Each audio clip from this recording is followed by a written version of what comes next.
देखिए आजकल का ज़माना ऐसा है कि हर कोई ट्रैवल कर रहा है ना। हर कोई सोशल मीडिया पे है और हर कोई जो है नया कुछ देख रहा है, नया कुछ खा रहा है और नया कुछ सीख रहा है। लेकिन हम ये आपको बता देते हैं कि ऐसा ना आपने कुछ देखा होगा, ना खाया होगा, ना सीखा होगा। बनाते हैं मूंग मकई। हाँ जी, मूंग की दाल विद मकई। मज़ा ना आए पैसा वापस। और उसके बाद क्या बोलते हैं उसको, हर बार जब आप ये दाल शो ऑफ करेंगे अपने दोस्तों के बीच में या सोशल मीडिया पे, मेरे को कोई क्रेडिट नहीं चाहिए, मेरे को सिर्फ ये चाहिए कि म्यूजिक पूरा सुन लीजिएगा। Rolling and action.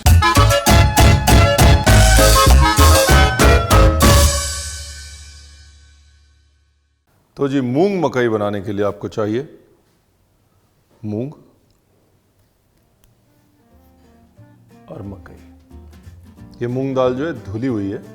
देखिए राजस्थान से इंस्पायर्ड है ये रेसिपी। राजस्थान में मकई और मूंग को इस्तेमाल किया जाता है बहुत जगह। और ये मकई मूंग का जो कॉम्बिनेशन है, किसी ने इसकी प्लेन दाल नहीं सोची कि यार अच्छी सी दाल तड़का बनाओ, मकई मूंग दाल तड़का। नहीं किया ना सब्सक्राइब, मेरे को पता था, बेल आइकन भी नहीं दबाया होगा, इसलिए मैं रेसिपी के बीच में आ गया आपको याद दिलाने। देख लीजिए रेसिपी। चलो जी, एक तरफ हो गया मामला रेडी मकई का। अब मूंग का काम कर लेते हैं, ठीक है। ये देखिए, ये है मूंग, एक दो बहुत है मूंग। कई बार आप लोग जोक ही नहीं समझते, पता है। कई बार आप लोग बोलते रणवीर आपने वहाँ पर वो गलती करी, आपने मूंग को मकई, मकई को मूंग बोल दिया। फिर हम बोलते हैं अरे भाई जानबूझ के बोला था। अगर आपको ऐसे लग रहा है कि भैया रणवीर हाथ कट जाएगा, तो एक और सोल्यूशन है। ऐसे रखिए, ऐसे करिए और छुरी को नीचे की तरफ चला लीजिए। ये ज़्यादा आसान है ना। अच्छा, इसमें एक चीज़ और है, ये जो आपका डंठल है ना, ये डंठल, इस डंठल को आप काट के और दाल उबालते समय डाल सकते हैं, तो दाल के अंदर और भी ज़्यादा मकई का फ्लेवर आ जाएगा। इसके अंदर बहुत फ्लेवर होता है। जो स्टॉक बनाते हैं हम लोग, कॉर्न स्टॉक, ये यूज़ करते हैं। ठीक है जी, मकई का प्रोग्राम हो गया। अभी मुद्दा क्या है? मुद्दा ये है मकई और मूंग का ही मेल क्यों है। मूंग और मकई दोनों इननेटली, मतलब अंदरूनी मीठी होती है, राइट। अगर आप तूर दाल लें तो मकई के साथ नहीं बैठेगी, लेकिन आप मूंग दाल लेते हैं मकई के साथ बैठती है। चना दाल लें, वो थोड़ी मीठी होती है, मकई के साथ बैठ जाती है, लेकिन आपको उसके अंदर प्याज वगैरह डालना पड़ेगा। यहाँ पर ये जो डिश बन रही है उसमें ना लहसुन है ना प्याज है।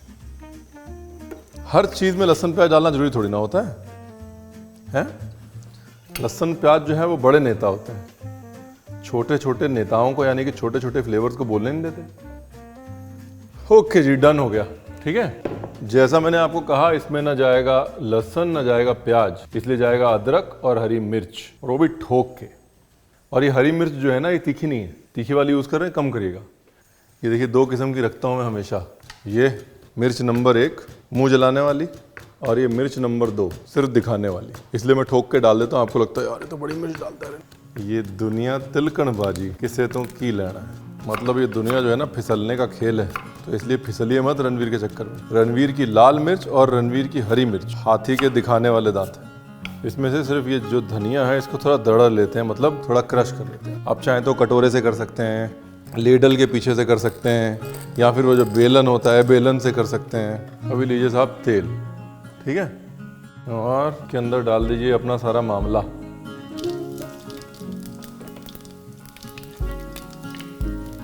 और उसके बाद उसके अंदर डाल दीजिए दही। यहाँ पे मेरे को एक्शन इसलिए करना पड़ेगा कि भैया बहुत तेज हो गया था मामला। आपको ऐसे एकदम करने की जरूरत नहीं है, ठीक है। इसके बाद इसी के अंदर डाल दीजिए अदरक और हरी मिर्च, ठोक के। अदरक हरी मिर्च की मोनोपोली है। हाँ, उसके बाद डालिए इसके अंदर हींग, और उसके बाद भुनाई चालू रहनी चाहिए भाई। और नहीं आपको लग रहा है कर्डल हो गया, टेंशन मत लीजिए, इतना तो मैंने सबको सिखा दिया है कि अब दही के फटने से कोई नहीं डरता। सबको पता है कि अगर भुनाई चालू रही तो दही वहीं सब अपने आप ठीक हो जाएगा। अब जी देखिए, दही भुन गया। अब इसके अंदर हल्दी, लाल मिर्च, और लगे रहो मुन्ना भाई। हल्दी बिल्कुल कच्ची नहीं रहनी चाहिए साहब, बस वहीं से मामला गड़बड़ हो जाएगा, फिर संभलेगा नहीं। अब गई मकई। जैसे ही मकई डालेंगे तो मसाला नीचे लगने लग जाएगा। मकई का जो दूध छूटता है ना वो पकड़ता है, तो इसलिए मसाला पहले बराबर से भून लीजिएगा, उसके बाद मकई डालिएगा। नमक, हल्का सा पानी का छींटा मारा है मैंने ताकि फ्लेवर्स मिक्स हो जाएं और मसाले ना जलें। ये गई दाल। आप ये समझ लीजिए कि 2 भाग दाल और 1 भाग ये मकई का मसाला। अगर अच्छा टेस्ट चाहिए तो फिर वही है इसका फार्मूला। देखिए कायदे से इसमें जो मिठास है ना वो मकई से आनी चाहिए, लेकिन अगर आपको लगता है कि यार मकई मीठी नहीं है, थोड़ी शक्कर डाल दीजिए बेझिझक। फिर अगर मौसम में है थोड़ा कच्चा आम डाल दीजिए शक्कर को बैलेंस करने के लिए, या फिर मकई की मिठास को बैलेंस करने के लिए। और अगर मौसम में नहीं है तो चूल्हा बंद करके जब दाल तैयार हो जाए तो थोड़ा नींबू निचोड़ दीजिए। ठीक है, सब बता दिया मैंने। मॉरल ऑफ द स्टोरी क्या है? मॉरल ऑफ द स्टोरी ये है कि मकई की मिठास, नींबू या आम की खटास, हरी मिर्च की ताजगी और तीखापन, और जीरा, कलौंजी, सौंफ, धनिया, उनका दही के साथ कॉम्बिनेशन, बेसिकली ये है मोनोपोली। चलो तड़का लगा लें, फिर हो गया, डन हो गया जी, डन। बढ़िया आइटम है ना, एकदम झटपट खत्म भी कर दिया हमने। नया आइटम एकदम। मकई को पकने का वक्त जरूर दीजिएगा दाल के साथ। ये दाल जो है थोड़ी गाढ़ी रहनी चाहिए, इसकी मोनोपोली वही है।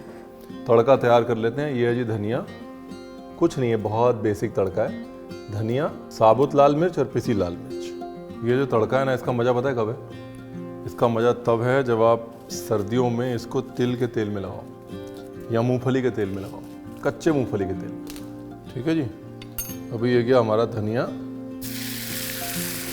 और अब ये गई हमारी लाल मिर्च। रंग वाली है ये, कश्मीरी, देगी, आप जो कहना चाहें वही है ये। दाल जो है ना वो गाढ़ी होनी चाहिए, इसकी मोनोपोली वही है। ये दाल जो है मकई की वजह से गाढ़ी होनी चाहिए। ना ऐसा कुछ आपने खाया होगा, ना ऐसा कुछ देखा होगा, और ना ऐसा कुछ सीखा होगा। यही बोला था ना मैंने, 100% सच बोला। मतलब मॉरल ऑफ द स्टोरी ये है कि जिसने ये मकई वाली मूंग नहीं खाई ना साहब, उसने कुछ नहीं खाया। बनाइएगा जरूर, and please do subscribe. Thank you very much. बहुत बहुत बहुत बम चीज़ बनी है, बम।